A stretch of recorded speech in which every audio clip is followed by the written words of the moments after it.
తర్వాత ఆలోచిద్దాం, లోపలికండి వచ్చి మనం ఆలోచిద్దాం విషయం. అందుకని మన గురించి మనకు ఉన్నటువంటి ఎస్టిమేట్ లో కారకం ఉండాలి, ఎప్పుడు కూడా భరించడం అనేటువంటిది ఉండాలి. దాటేయండి, ఈ శాస్త్రం తెలిసింది, ఈ విద్య తెలిసింది, ఈ రహస్యం తెలిసింది, ఈ ఆఫీసులో ఉన్న ఈ కిటుకు తెలిసింది, ఈ తండ్రి కొడుకుల మధ్య ఉన్న ఈ విషయం మనకి తెలిసింది, ఈ కుటుంబంలో ఉన్నటువంటి ఈ రహస్యం మనకి తెలిసింది. తెలిసిన తర్వాత మనకి సంబంధించింది కాదని తెలుసుకోండి. ఎవరికైనా పనికొచ్చేందుకు ఏదైనా సంబంధించింది అయితే అప్పుడు అక్కడ సంబంధించి చేయండి, అయిపోతుంది అంతే. ఆ తర్వాత మళ్ళీ మనకి సంబంధించింది కాదు.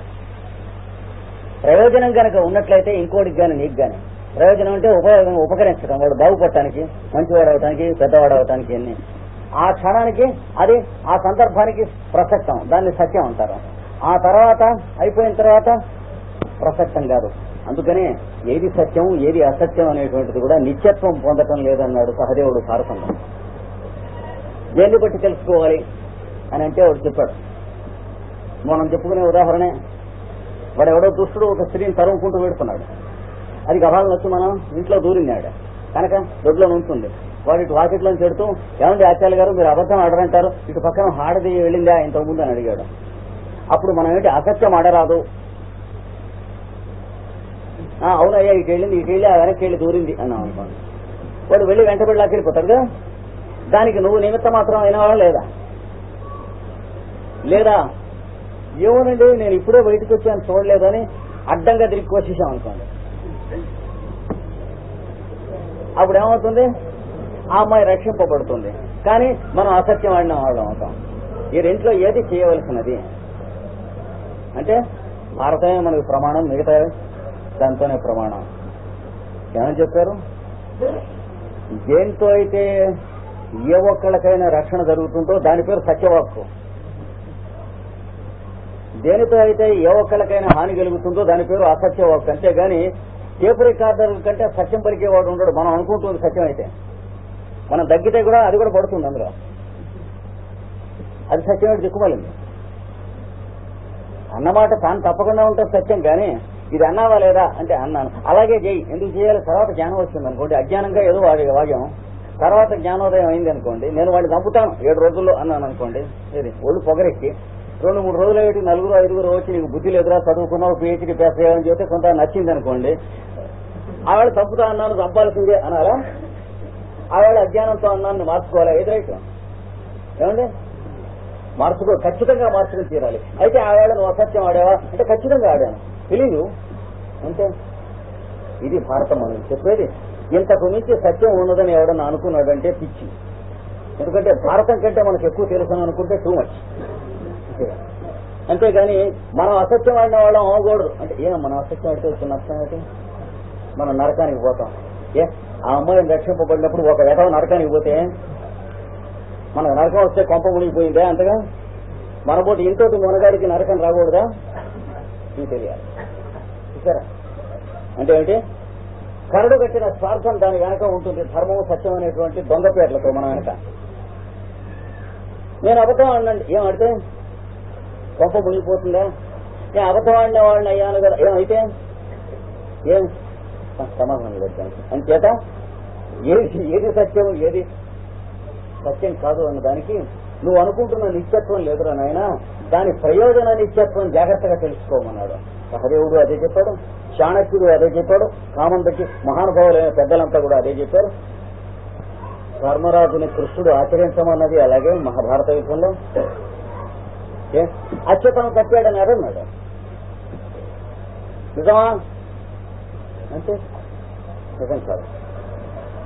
మరి కృష్ణుడు చేసిన అట్లాంటివి ఏమీ లేవు, కానీ అది పాయింట్ అవుట్ చేసి నువ్వు ఇలా చేసావు కదా అంటే మీకు బోధపడే విషయం కాదని చేత మిమ్మల్ని మేము లెక్క చేయడం లేదన్నాడు కృష్ణుడు. అంచేత వాడు ఒక్కడే అవతారమూర్తి అయినాడు. నేను ఎందుకు చేశాను అనేది మీకు బోధపడేది కాదు కనుక మీకు ఆన్సరబుల్ కాదు నేను అన్నాడు.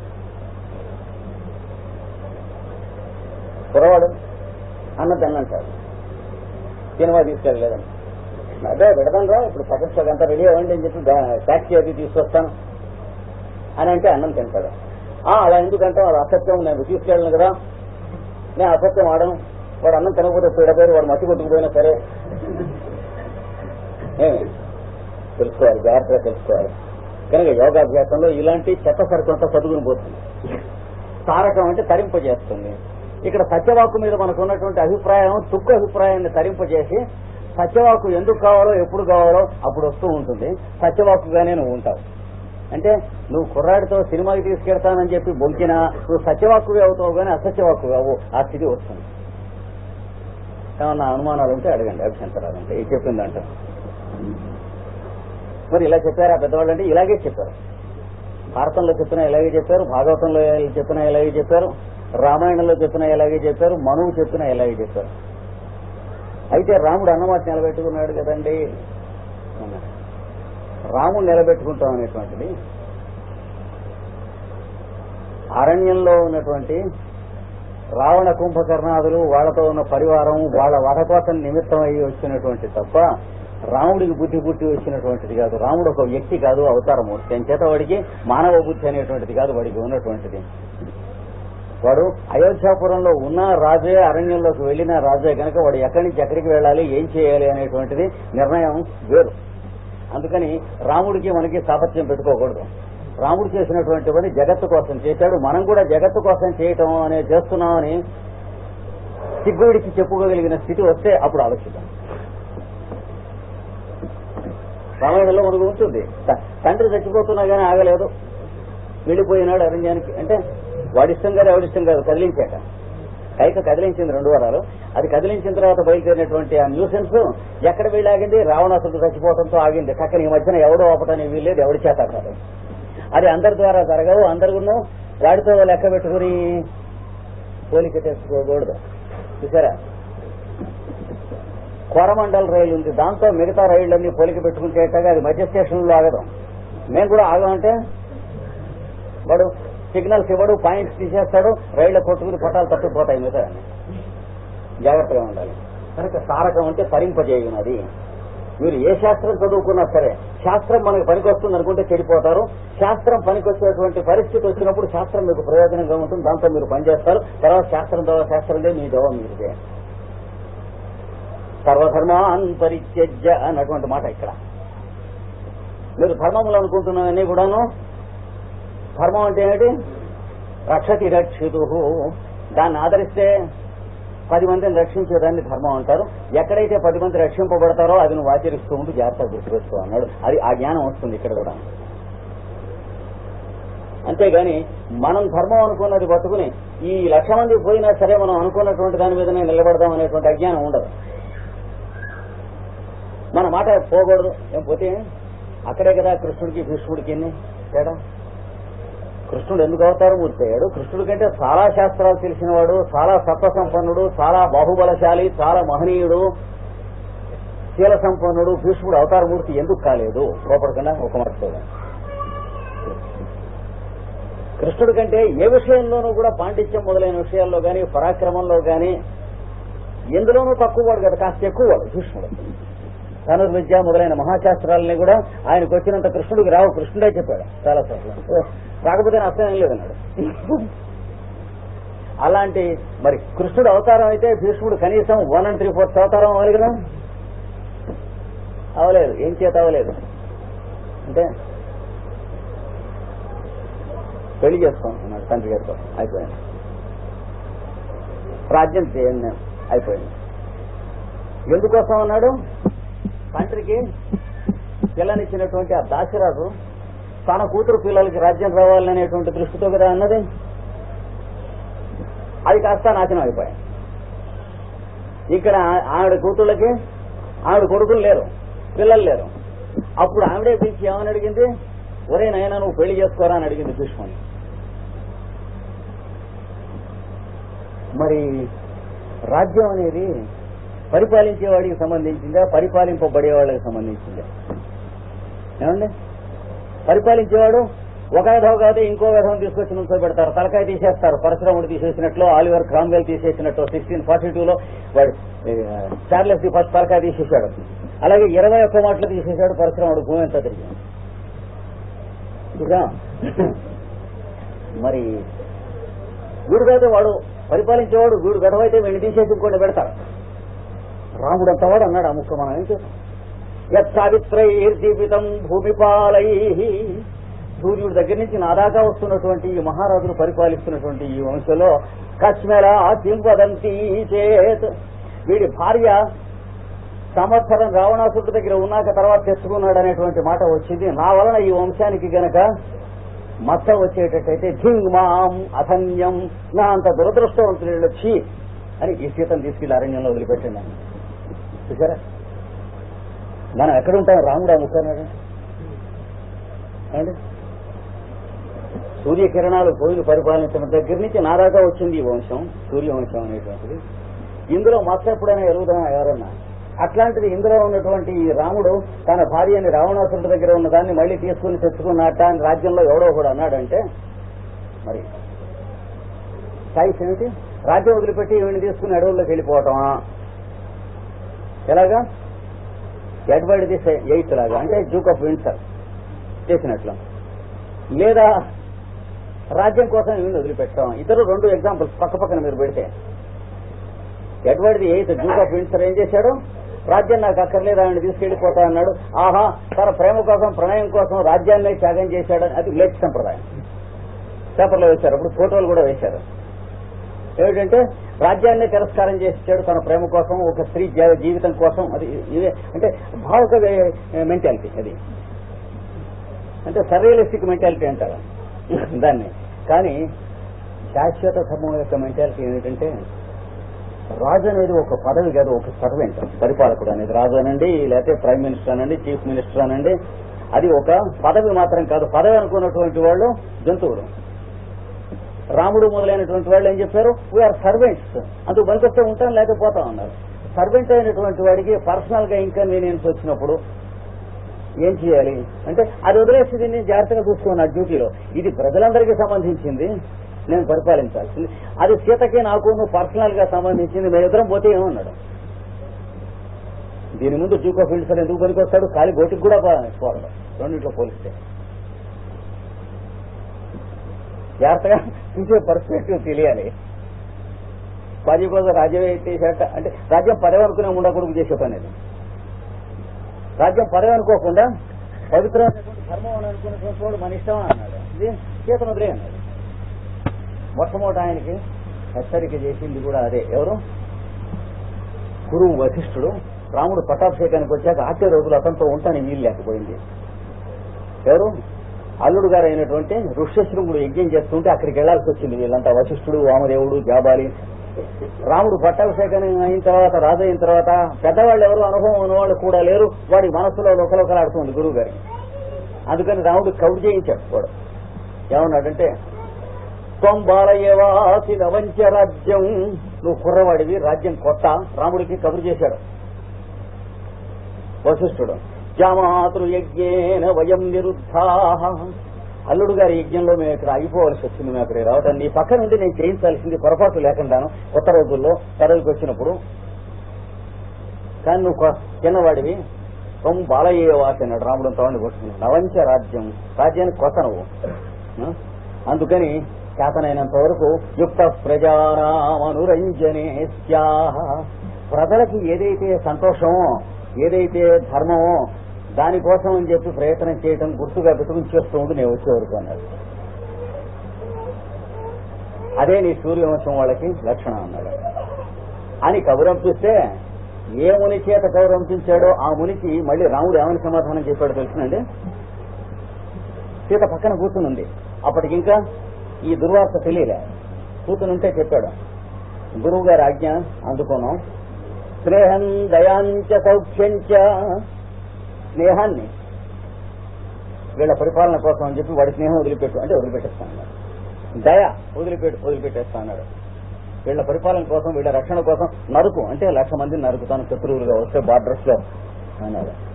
సౌఖ్యంచ, సుఖాన్ని వదిలిపెట్టే, సుఖం అక్కర్లేదు, వీళ్ళకి సంతోషం, నువ్వు సుఖపడక్కర్లేదు అని వీళ్ళంటే సుఖం వదిలేస్తాను. యదివా కొన్ని చివరికి జానకీమపి, సీతాదేవినైనా సరే అని చివరికి, అంటే ఏంటంటే అన్నిటికంటే హయ్యెస్ట్ ఆయనకి సీతాదేవి అని అర్థం. చివరికి పెట్టాడు అది. ఆరాధనాయ లోకస్య గుంచతో నాస్తి మే వ్యథ, ఈ లోకారాధన అని గురువు గారు చెప్పిన మాటకి నేను వదిలిపెట్టడంలో నేను వదిలిపెట్టడంలో బాధపడను. ఆవిడ కోసం జన్మంతా నేను బాధపడచ్చు, కానీ వదిలిపెట్టడాన్ని గురించి మాత్రం ఒక క్షణం బాధపడను అన్నాడు. తేడా తెలియాలి రెంటికి. తేడా తెలియటం కష్టం. అందుకనే ఇలా వదిలిపెట్టేటని ఒకళ్ళకోళ్ళు చెప్పుకుంటారు అరణ్యంలో. ఏది అది వరకు సీతాదేవితో కలిసి తిరిగి ఆడుకున్నటువంటి మునికన్యలు వనదేవతలు మాట్లాడుకుంటూ ఇలా ఇలా జరిగిందిట, వదిలిపెట్టాడు రావుడని ఏడుస్తున్నాడు. ఆవిడ ఏడిస్తే రెండో ఆవిడ కడుగు తీసుకుని ఇప్పుడు ఏం చేస్తున్నాడు అంటే కోపం వస్తుంది ఆవిడికి, రెండో ఆవిడికి రాముడి మీద. ఎందుకంటే వాళ్ళు పర్ణశాల కట్టుకుని అక్కడ ఉండగా వాళ్ళతో కూడా తిరిగిన వాళ్ళు. సత్య సహధర్మచారిణి అంటే యజ్ఞంలో ఎవరు పక్కన ఉన్నటువంటిది అని అడిగితే కిరణ్మయి సీతాప్రతికృతి అంటే బంగారపు సీతాదేవి అనేటికి రాముడు ఎంత బాధపడి వదిలిపెట్టాడో, వదిలిపెట్టినా సీతాదేవి యందు ఎంత ప్రేమ కలదో మళ్ళీ గుర్తొస్తుంది ఈవిడికి. అనవసరంగా కోపపడ్డామే రాముడి మీద అని చాలా బాధపడి ఈవిడ అంటుంది. వజ్రాదపి కఠోరా మృదూని కుసుమాదపి. ఒకే సందర్భంలో ఒకే మనస్సు వజ్రం కంటే కఠినం, దంకదు. కానీ పువ్వు రేఖ కంటే అతి మృదువు. సీతాదేవిని విడిచిపెట్టడంలో వజ్రం కంటే కఠినం, సీతాదేవి యందు పువ్వు కంటే మృదువు. లోకోత్తరాణం చేతాంసి కోహి విజ్ఞాతుమర్హతి. లోకంలో ఉన్న వాళ్ళ మనస్సులు మనం పట్టగలం, కానీ సైకాలజీ అంటే లోకోత్తరులైనటువంటి ఇలాంటి వాళ్ళ గురించి మనం వీడు కఠినుడు, వీడు దయాగలవాడు అని మనం ఏం చెబుతాం అన్నది నేను దండబెట్టిన చూసారా. కనుక ఇది తెలిస్తే అవి తెలుస్తాం. ఇప్పుడు మనం చెప్పుకున్న 2, 3, 4 సందర్భాలు ఎందుకు చెప్పామంటే ఇందులోంచి కావ్యంలోకి వెళ్ళారేంటి గురుగారు అనుకోకండి. కావ్యంలోకి వెళ్ళటం కాదు. ఇప్పుడు మనం చెప్పుకున్న వేట్లలో హృదయం ఎందుకు కరుగుతుందంటే ఆ కరుగుతున్న క్షణంలో మన యందు తారకం ఉంటుంది. అందుకనే కావ్యం చదువుకుంటుంటే సద్య స్పర నిరోధకయే. కావ్యం యొక్క ప్రయోజనం ఏంటి? ఉత్తమమైనటువంటి కావ్యం ప్రయోజనం ఏసే కీర్తి కోసం అంటే హైదరాబాద్ తీసుకెళ్తాం, సాహిత్య అకాడమీ ఇది దిక్కుమల్లా. అర్థకృతే డబ్బులు రావటం, అక్కడేదో ప్రైజ్ వస్తూ ఉంటుంది, వాడు అత్యయించుకునేందుకు డబ్బులు ఇస్తారు, చందాలు వేయటం, ఇట్లాంటివన్నీ. వ్యవహార విదే లోక వ్యవహారం తెలుస్తుంది కావ్యం చదువుకుంటే, ఎవరెట్లా మాట్లాడతాడో మొదలైనటువంటిది. అలా కాకుండా మూడవది శివేతరక్షతయే. శుభానికి మంగళ్యానికి మంగళత్వానికి అంటే 10 మంది యొక్క లోక శ్రేయస్సుకి వ్యతిరేకంగా మన మనసులో ఉన్నవన్నీ పోతాయి. శివేతరక్షతి హృదయం పెద్దదవుతుంది కావ్యం చదువుకుంటే. ఇవన్నీ కాక సజ్జ స్వర నిరూతయే. వెంటనే చదువుతూ ఉండగా మనస్సు లోపలికి మునిగిపోయి రసానందం పైకి వచ్చి వీడికి ఉన్నటువంటి అడ్లు హద్దులు అన్నీ ఉన్నాయి కూడా తరిస్తాయి, ఆ పైకి వెళ్ళిపోతాయి. మిగతా వాటిలలో అయితే యోగాభ్యాసం అది ఎన్నాళ్ళు పడుతుందో తెలియదు, పక్కన కావ్యాస్వాదనం కూడా ఉంచుకుంటే వెంటనే వస్తాయి. ఇది అది కూడా 2 పట్టాలలాగా నడవాలి. ఎందుకంటే కావ్యంలో మనకు వచ్చేది ఇన్ఫర్మేషన్ కాదు, తెలియదు చాలా మందికి. ఈ కావ్యంలో విషయం ఏం బోధపడుతుంది, బోధపడితే కావ్యం అవదది కేటలాగ్ అవుతుంది. ఇప్పుడు ఎందుకని ఆయన మరి నువ్వు మళ్ళీ పెళ్లి చేసుకోమని అడిగింది ఆవిడ. నేను చేసుకోను అన్నాడు. ఎందుకు చేసుకోను అన్నాడు అన్నమాట నేను తప్పను అన్నాడు. కానీ ఈవిడెందుకు చేసుకోమంది? ప్రజలుకి దిక్కు లేకుండా పోతారని చెప్పి చేసుకోమంది. ఆయన చేసుకోకపోవడమే కదా వల్లే కదా మహాభారత యుద్ధం వచ్చింది. వాడు వాడిని పుట్టించి వీడిని పుట్టించి చేయాల్సి వచ్చింది. ఎందుకంటే భీష్ముడు ఎందుకైతే చేసుకోకుండా ఉన్నాడో ఆ కారణం పాయ్ కదా. పైగా ఎవరి కోసం అయితే చేసుకోనని ప్రతిజ్ఞ పట్టాడో ఆవిడే కదా అడిగింది. ఆవిడ అడిగినటువంటిది ఎవరి కోసం అడిగింది? ప్రజల కోసం అడిగింది. అదే కృష్ణుడు అయి ఉన్నట్లయితే ఆ పెళ్లి చేసుకోకపోవటం తన కోసం కాదు, ఈ పెళ్లి చేసుకుంటాం తన కోసం కాదు. వేదవ్యాసుడు వాళ్ళకి పిల్లలను పుట్టించడం తన కోసం, తన కామం కోసం ఎట్లయితే కాదు, మరి వీడి లాభం లేదని తెలుసుకుంది. అంటే ఒక స్థితి దాటి పైకి వెళ్లడం తెలుసుకుంది. ఇంతవాడు కూడా భీష్ముడు తన మాట తప్పానా లేదా అనేటువంటి సెంటిమెంటలిజం తప్ప ఆ పైన ఉన్నటువంటి అంటే మొరాలిటీ అనేటువంటి పైన ఉన్నటువంటి జగత్ సత్యం, జగత్శ్రేయం అంటే విశ్వశ్రేయస్, ఆల్ట్రూయిజం అనేటువంటి దాంట్లోకి ఎంటర్ కాలేదు మహానుభావుడు అయినప్పటికీ. వెంటనే వ్యాసుడిని పిలిచి వీళ్ళకి పిల్లల్ని పుట్టించున్నాయన అంది. పుట్టించేసాడు. అంటే ఆయనకి నేను పుట్టించానని అనుకుంటారేమో, నా బ్రహ్మచర్యం పోతుందేమో, ఆయనకి వచ్చిన అనుమానాలు ఇక రాలే. సంబంధం లేదు. ఏనికి పీనుకి ఉన్నంత తేడా ఉంది వ్యాసుడికి, భీష్ముడికి. ఒక్క క్షణం ఆలోచించలేదు. వాళ్ళకి పిల్లల్ని కలిగించంటే కలిగించాడు వాడు. అదేమిటో అయ్యో వ్యాసుల వారా అని మనంతా నోరు మూసుకోవాల్సిందే కానీ అది కలిగించి వెళ్ళిపోయాడు. మనం భారతం చదువుతుంటే మహాపర్వతాల్లాగా మహాసముద్రపు అలల్లాగా వస్తాయి. మనం వాటి అర్థం చేసుకోవాలంటే ముందు ఆ అలకి బోల్తా కొట్టకుండా తట్టుకుని ఉంచుకోవాలి. లేకపోతే ఈ గడవలంతా బాగుతున్నట్టే బాగుతాం భారతం మీద మనం ఉన్నాం. అంటే ఒక్కొక్కటి వస్తూ ఉంటుంది పరిస్థితి. వాడు అలాంటివి ఎందుకు రాశాడంటే అలాంటివి రాస్తేనే మన పచ్చ చేయలేదు. మనకి ఏదన్నా ధర్మం అంటే ఏమిటో తెలియాలని తెలిసే సత్తా ఉందో లేకపోతే తలంచుకుని కొట్టుకుపోతామో తెలియదు అలాంటి కథల్లోనే. కానీ అన్ని బాగా ఉన్నది, వారంతా ఇదిగా ఉన్నారట, వారు అన్నం 2 మాటలే తింటారట, చిరుతిండి తిన్నారట, ఇట్లాంటివి రాస్తే అందులో మనం బాగుపడేందుకు లేదు, ఆయన బాగుపడేందుకు చల్లగా ఉంటుంది కదా. వారిద్దరూ జీవించారట, తర్వాత వెళ్ళిపోయినారట.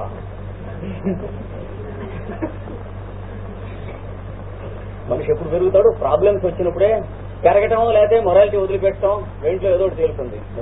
అంటే ఇప్పుడు కక్కుర్తిలోకి వెళ్ళిపోవటం, లేకుండా అంతకంటే పెరగటం, ఏదైనా పరిస్థితి సమస్య వచ్చినప్పుడు పేలుతుంది. కానీ లేకపోతే ఎందుకు పేలుతుంది? అది అంచేత భీష్ముడు అవతారం కాలేదంటే తాను అసత్యం ఆడిన వాడు తన మాట నిలబట్టదా లేదా, తన మాట నిలబడకపోతే ఎలాగా, తాను స్టాండర్డ్ గా తీసుకున్నవాడు అవతారం ఎట్లా అవుతాడు? తాను ఉండడు. శ్రీకృష్ణుడు తనతో ఎవడు మాట్లాడినా అవతల వాడు మాట్లాడాడు, కానీ తాను మాట్లాడాడు. తానంటూ లేదు, పర్సనాలిటీ లేదు కృష్ణుడికి. ఎన్ని వేల మంది కృష్ణుడితో మాట్లాడినా ఆ మాట్లాడిన వాడిని బట్టి కృష్ణుడి దగ్గర సమాధానం వచ్చింది, కానీ కృష్ణుడు సమాధానాలంటూ లేవు. మొత్తం చూడండి భారతం. ఎందుకంటే కృష్ణుడు ఒక వ్యక్తి కాదు, ఒక అద్దం. అద్దం దగ్గరికి వెళ్ళి మనకి నమస్కారం సార్ అంటే నమస్కారం సార్ ఉంటుంది, ఎరా ఫూల్ అంటే ఎరా ఫూల్ ఉంటుంది. అలా మాట్లాడాడు కృష్ణుడు భారతం మొత్తం మీద. అంటే పర్సనాలిటీ లేదు. నీకు నాకు పర్సనాలిటీ లేకపోవడం అవమానం, వాడి పర్సనాలిటీ లేకపోవడం అనేది ఎవడు అక్కడికి వెళ్తే వాడి పర్సనాలిటీ ఉంటుంది. అది పద్ధతి కారకం అంటే ఆ స్థితికి తీసుకెళ్తాం, తరింపజేయటం. అంటే మన లిమిటేషన్స్ నుంచి తరింపజేస్తుంది. కనుక సర్వ విషయం సర్వథా అన్ని విధాల సర్వ విషయాన్ని తారకంగా చేస్తుంది ఈ వివేకజమైనటువంటి జ్ఞానం. అంటే ఇది చేయవచ్చుని ఇది చేయకూడదు అనేటువంటిది నిర్ణయం మీలోంచి రావటం మొదలెట్టాక అది కాదు. ఇందులో ఏం చెప్పారో చూద్దాం. అంటే ఇందులో ఓలా చెప్పచ్చు, ఈ పక్కన ఇంకో పుస్తకంలో ఇంకో ఓలా చెప్పి ఉండదు. హిందూ లాలో ఓలా చెప్పి, జూయిష్ లాలో ఓలా చెప్పి, హీబ్రూ లాలో ఓలా చెప్పాడు అనుకోండి, ఇది ఏం చేద్దాం మర్చిపోదు. అందుకనే ధర్మం లోపల నుంచి వస్తే వివేకజం జ్ఞానం వచ్చి సిద్ధులైనటువంటి మహానుభావులు నడుస్తుంటే ఎలా ఉంటుందంటే, న్యూ టెస్టిమెంట్ లో ఒక వాక్యం ఉంది. నువ్వు చదువుతున్న దానికి ప్రమాణం ఏమిటని అడిగారు జీసస్ క్రైస్ట్. అడిగితే అదే నేనే ప్రమాణం తీసుకోండి అన్నాడు. ఈ అబద్ధం చెప్పుకోమన్నాడు.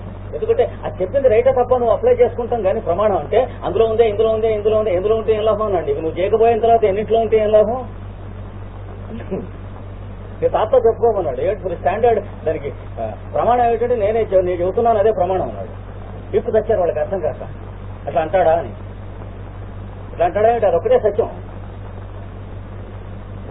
7:42 ప్రమాణం ఏమిటి అంటే ఎక్కాల పుస్తకం చూపిస్తే దానికి ప్రమాణం ఏమిటి అనేవి ఆ ఎక్కాల పుస్తకం రాసిన వాడికి తెలుసుకున్న ప్రమాణం ఏమిటి? అలా కాదురా వెతవా ఆరేసి చింతగింతలు పెట్టుకుని 7 పెట్టు మొత్తం లెక్కెట్టు 42 అంచేత నేను చెబుతున్నా నువ్వు తీసుకో. అది ఏది సగం తెలిసిన వాడు ఎప్పుడు అలా చెప్పలేడు. సగం తెలిసిన వాడు ఎప్పుడు ఏం చెబుతాడంటే వాడికి ఏం తెలుసు, వీడికి ఏం తెలుసు, ఆ పుస్తకానికి ఏం తెలుసు, రామాయణానికి ఏం తెలుసు, భారతానికి ఏం తెలుసు అంటాడు. కానీ ఇది నేను చెబుతున్నాను ఆచరించి చూడండి చచ్చినా చెప్పలేడు. వాడు కుటం పెట్టినా చెప్పడు అన్నాడు. చూడండి చెబితే నా దగ్గర తీసుకురండి, మన ఇద్దరం కలిసి వాడు వెంటాడు. ప్రమాణం అంతఃకరణ ప్రవృత్తయ అంటే వాడు ఏం లేదు. ఇప్పుడు ఇది పొలగా ఉన్నది, ఎలా తెలుసంటే తింటూడు, అదే ఆయన చెబుతుంది. దాంట్లో తప్పేముంది? ఇంకోడు పొలగా ఉందిట అంటే నువ్వు తిన్నావా అంటే లేదులేండి అంటే మీరు ఆ ఫాలో కావాలి. వాడు తిన్నాడా వీడు తిన్నాడా అని అడుగుతాడు, కానీ తను తిన్నాడు లేడు చెప్పడం. ప్రమాణమైనటువంటి వాళ్ళు ఎప్పుడూ అలా చెప్పడం. అందుకని తారకం శాఖ ఏ శాస్త్రం చదువుకోండి, మీరు ఏం చేయండి, దేన్ని అధిష్టానం చేయండి, ఆ నేర్చుకున్నటువంటి విషయం అంతా కూడా అవిద్య. ఆ విషయం ఎందుకు అమల్లోకి వస్తుంది మీ జీవితంలోంచి అన్నది అది సక్రమంగా ఉంటే దాన్ని విద్య అంటారు.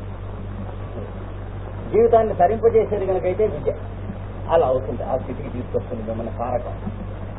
ఎందుకు తరింపజేయడం? పోనీ అది మూటగట్టు పోతుంటే ఏ శాస్త్రం అన్నారు? తర్కమో, వ్యాకరణమో, కెమిస్ట్రీయో, ఫిజిక్సో, మీమాంసో, పూర్వమీమాంసో, ఉత్తర మీమాంసో అది మూటగట్టుకుని సంఖ్యలో పెట్టుకుంటే ఏం మోక్షం ఇవ్వరా అంటే సచ్చినా ఇవ్వదు. సర్వదా అన్ని విధములుగా మళ్ళీ ఇటు అప్లై చేసుకోండి. విషయం అక్రమం. విషయం అంటే ఇంద్రియార్థములకు గోచరమైనది ఎప్పుడు కూడాను క్రమబద్ధం కాదు, అక్రమమైన సుమా. అంటే మీరు కంటితో పతంజలి యోగ సూత్రాలు చదువుకున్నారు, మనస్సుతో శబ్దాలకి సంస్కృతం నేర్చుకున్న ప్రకారం అర్థం చెప్పుకున్నారు, మొత్తం సమన్వయం చేసుకుని సూత్రానికి అర్థం చెప్పుకున్నారు. ఇవన్నీ కూడా దేని మీద ఆధారపడి ఉన్నాయి? మన సంస్కృత జ్ఞానము, మన కన్ను, శబ్దార్థ జ్ఞానము, వాక్య జ్ఞానము, అన్వయ జ్ఞానము, సమన్వయ జ్ఞానం, వీటి మీద ఆధారపడి ఉన్నాయి. అందులో తేడా ఉంటే మనం చెప్పుకున్న అర్థం రైట్ అవుతుందా? అందుచేత ప్రపంచంలో ఈ లోపం ఎప్పుడూ ఉన్నదన్నాడు, ఈ రిస్క్ మనకి ఎప్పుడూ ఉన్నదన్నాడు. ఇంద్రియాల ద్వారా మనం తీసుకునేటువంటిది ఉందే ప్రపంచంలో, అది ఎప్పుడు కూడా క్రమబద్ధంలో ఉంటుందనేటువంటి శబ్దానికి వీల్లేదు, అక్రమంగా ఉండొచ్చు ఆయన. ఇక్కడ ఉన్నది ఈ గుంజ, మనం ఇట్లా నడిచి పెడుతూ ఇక్కడ దాకా వచ్చాక ఇలా పెడతాం. కానీ సడన్ గా మనకి తెలియకుండా కంటికి దబ్బు చేస్తున్నాం, ఇక్కడున్న గుంజ ఇక్కడ ఉన్నట్టు కనిపిస్తుంది, అప్పుడు వెళ్ళి చక్కని గుర్తుకుంటాం. అంచేత ఇంద్రియాలు, మనస్సు వీటిని ఏనాడు స్టాండర్డ్ గా తీసుకోవచ్చు. మనం చదువుకుంటున్న ఇన్ని శాస్త్రాలు దేంతో చదువుకుంటున్నాం? ఇంద్రియాలతోనూ మనస్సుతోనే చదువుకున్నాం.